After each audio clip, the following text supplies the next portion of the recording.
Aujourd'hui, on va comparer donc le Leica M4 qui est à gauche avec le Leica M5. Donc le Leica M4 qui fut produit de novembre 1966 à 1975 environ dans cette itération M4. On va venir un petit peu plus sur l'historique ensuite qui est un peu tumultueux. Était censé remplacer le M2 et le M3. Donc le M2, j'en ai parlé dans d'autres vidéos. Le M3 qui était le premier, l'aîné, mais qui était qui avait des finitions un peu plus luxueuses. Il est censé les remplacer les deux en ayant des guides en fait dans le télémètre pour les objectifs 35 mm, 50, 90 et 135. On avait donc un viseur avec un agrandissement de 0,72, ce qui rendait les choses relativement confortables. Et en fait, les petites différences qu'il y avait avec le M3 et le M2 notamment, c'était qu'on avait par exemple ce levier articulé avec cette partie en plastique qui rendait l'embobinement du film plus confortable. Une mécanique qui était bien améliorée aussi à certains niveaux, mais sans grand changement extérieur en tout cas.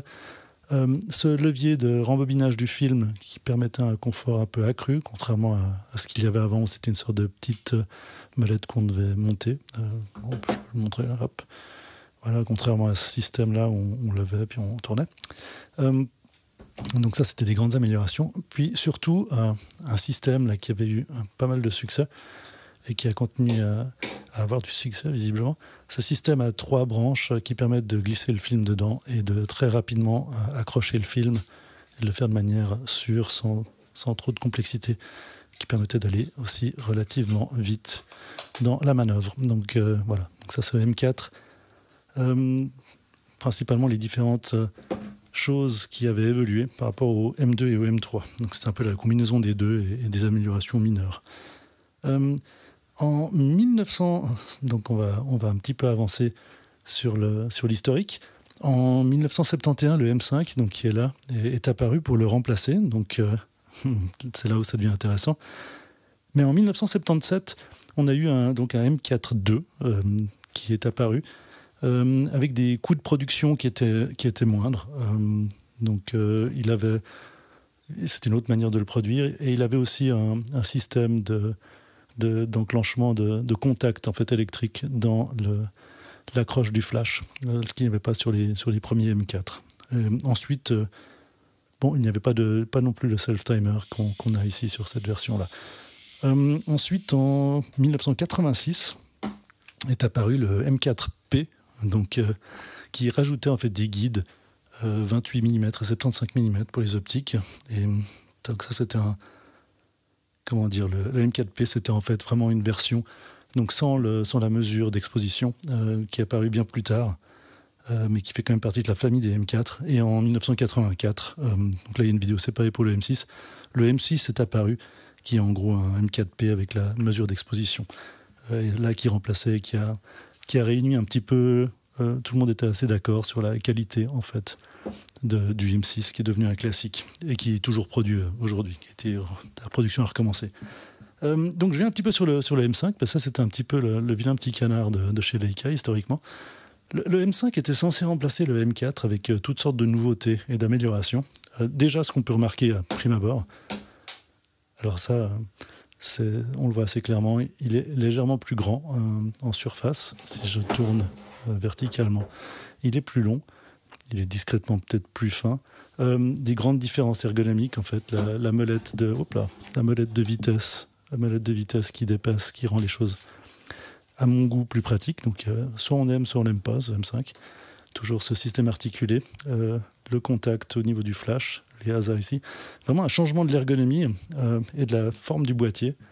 Donc, si je l'ouvre, on voit d'ailleurs le système de rembobinement qui est dessous.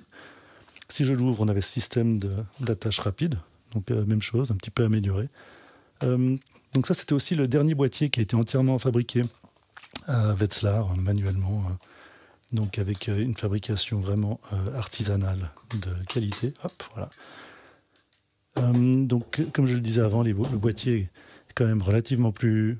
C'est discret, mais relativement plus large. C'est sinon une ergonomie qui se ressemble fortement.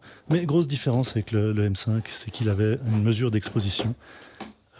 Suite à une collaboration avec Minolta, avec une cellule qu'on ne voit pas quand l'objectif... Peut-être qu'on peut le voir à travers, là. On va essayer de voir. hop, si je charge, ouais, difficile à voir.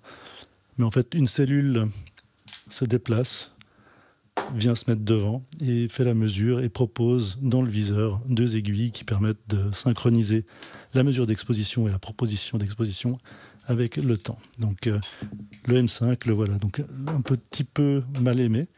Il fut donc produit de 71 à 75, environ 33 000 unités produites. Même facteur d'agrandissement de 0,72 au niveau du télémètre. Toujours les guides pour les 35, 50, 90 et 135 mm à l'intérieur. Et donc, comme je disais avant, une indication de la vitesse sélectionnée et de la mesure d'exposition. Donc ça, c'était vraiment les nouveautés.